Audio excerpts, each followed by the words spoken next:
Right, I'm joined here today with Kevin Two Guns Lerena, and ahead of his fight against Okolie for the WBC silver title in the UK. Yeah. July the 19th. How are you feeling, Kevin? Feeling good. Hey, it's just finished, obviously, 12-round sparring. Feeling sharp. It's all coming together. We got about a little over 3 weeks and 5 days, 6 days. So we're 100% tuned in. Obviously, I had good preparation coming into this fight. I had a fight, which is great match fitness, great for the confidence, and then obviously a massive camp before that fight. So we're coming in fit, we're coming in strong. I'm looking forward to the opportunity. As I said on my social media, 90,000 plus people, Wembley Stadium, co-main event to Daniel Dubois versus Usyk. It's just phenomenal. I'm truly blessed, I'm grateful, and I'm coming to piss on the parade. I've said it, I love to be the underdog, underestimated always, but I'm not underestimated for this fight. Lawrence knows me, he knows what I'm about. I know what he's about. He's a great fighter, strong fighter, so I'm going to make a war. I tell you what, it's going to make a good fight. Take you back to 2019. We did a post-fight interview, and you were in talks to fight Lawrence Okolie in 2019 in the cruiserweight division. Fast forward now to 2025, 6 years later, you guys are finally in the ring. How does it feel to get this over the line? No, of course, it's been a long time coming. Lawrence and I, we've met up in the past. There's no vibes or anything. There's nothing personal. It's just business for me and business for him. We were meant to fight at cruiserweight. The fight didn't materialize when he was with the Matchroom, and then obviously he went on to become the Bridgeweight World Champion, beating Rosinski. I was his mandatory. Went to Purse-Birds. Purse-Birds fell through because Lawrence vacated and went up. And now we're meeting at heavyweight for the WBC Silver Heavyweight Championship, essentially the number one spot in the heavyweight division to fight either Kabayel or the winner of Dubois Usyk. Whatever happens with those marbles, whoever wins. So it puts you in a good position. But the fight has come at the right time, and everything happens for a reason, in due time and in good time. So if you look at it, you couldn't have asked for it to happen at a better time, a bigger platform, a better stage, a bigger fight. Everything's bigger. Let's talk about the divisions, because who was better at which divisions? You would say, would you have fought him better at cruiserweight, bridgeweight, or heavyweight? What do you feel? I think we've both improved. When he was a cruiserweight, he was pulling a lot of weight. When I was a cruiserweight champion, I wasn't as experienced, I'd say, or as strong as I am now, in terms of mentally, emotionally, physically. So we're both better fighters now. I think at Bridgeweight we would have met us the same as heavyweight. We're both big guys. He's obviously bigger now. Lawrence is 6'5", weighing, I think he's about 117 kilos, and I'm 103 kilograms, 6'1". So my stature stayed the same. He's gotten slightly bigger. He's obviously relying on power, his backhand, his strength, and I'm relying on my being robust, being explosive, being dynamic, and that's what I do best, and that's why it makes for a great fight.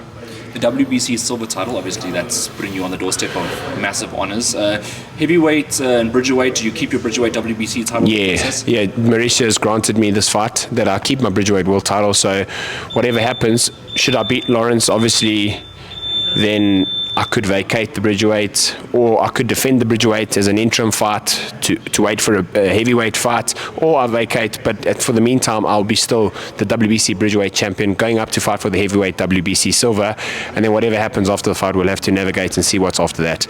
But I'm not thinking about anything besides Lawrence Okolie and beating him. That's my duty, that's my job. I know that you focus on Lawrence, and it has been a long time coming. Another man that you shared the ring with, Daniel Dubois, the main event of the evening against Alexander Usyk, which is an amazing fighter. How do you see that fight going? Sure. A lot of people have asked me that. I think, I've been in the ring with Daniel. He's a very big, very strong puncher. He's riding the crest of the wave at the moment, in a sense of his confidence is high. He beat Jarrell Miller, he beat Hrgovic, he beat AJ in terrific fashion, and now he goes up against the guy that beat him. But controversy in that fight, whether it was a low blow or not, he did also hurt Usyk.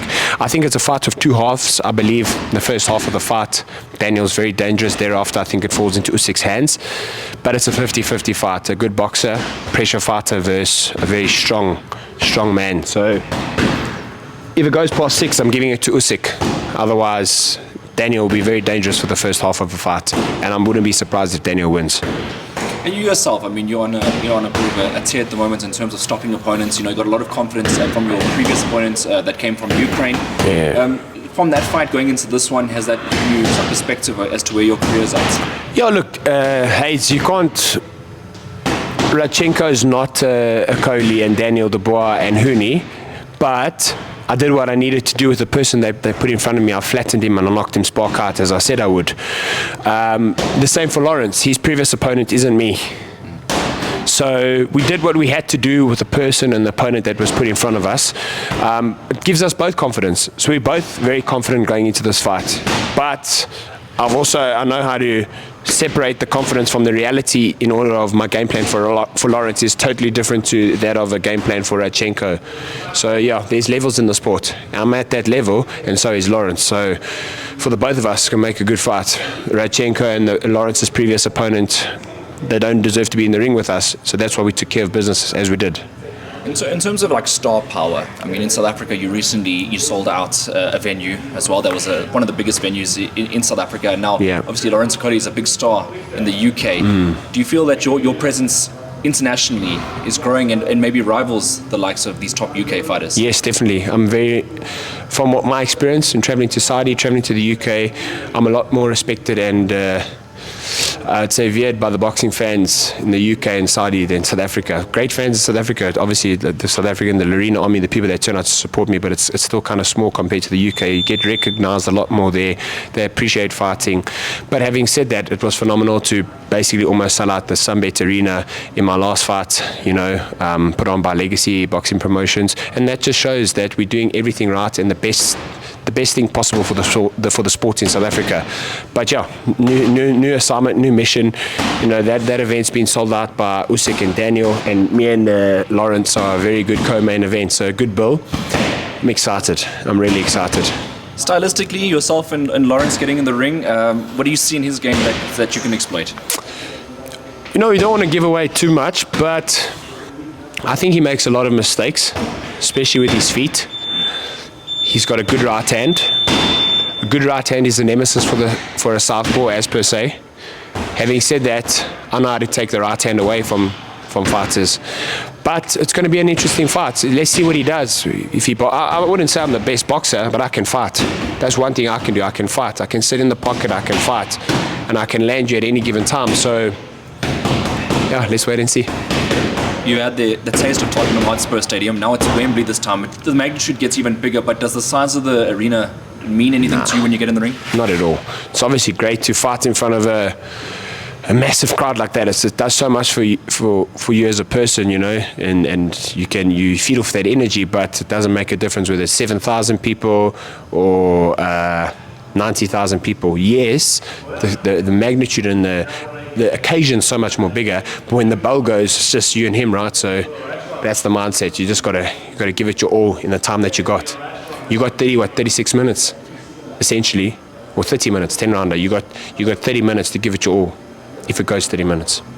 I know that you've accomplished a lot in your career so far, but where does this rank amongst your fights and in your career thus far? Top 2. Obviously, Tottenham was great. The co-main event again, this co-main event, but I'm not heading off into the sunset. I want to be the main event at a Wembley in Saudi Arabia, and I believe I'm not far from that. There's always just that little bit. Just getting this victory puts me in that position, literally.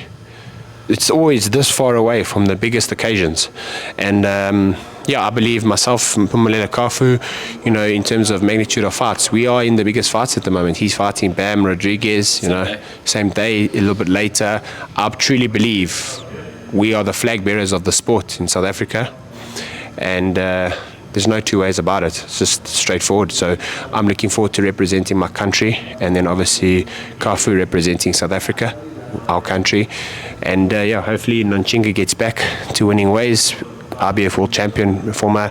You got Malajika, so RBO Champion, two-weight division champion, and then obviously Tools, welterweight RBO champion.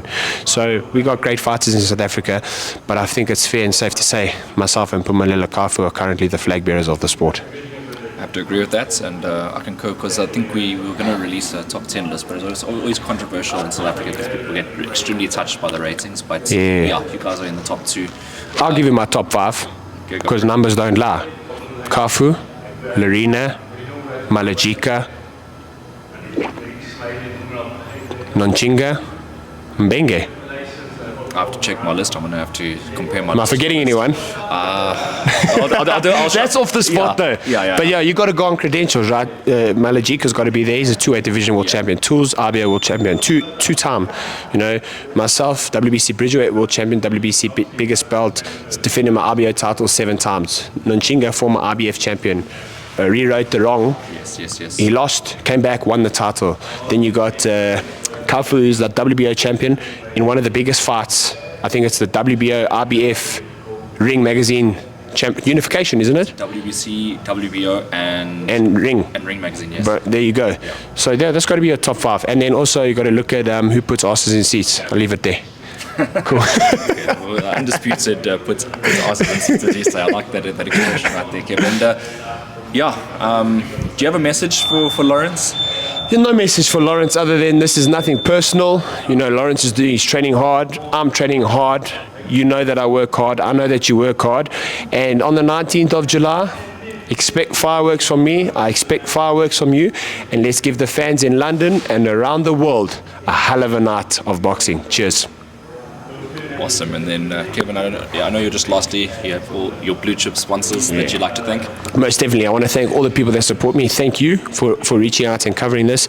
You know, thank Supersport, the World of Champions, for backing me, and Okolie Promotions. Thank World Sports Betting, Tigris Wealth, Skynet, Under Armour, JCP Steel, HP. You know, all these brands get behind me. Blue Label, Meat World, a new sponsor that I just signed this week, you know, and Thrive by WHX, it's also a new sponsor. So for me, all these brands that are getting behind me, you know, and Revive and Biogen, my supplement sponsors, one electrolyte and one supplements. These brands get behind me and they believe in me and what I do, and I truly believe in them. So thank you to each and every single one of you.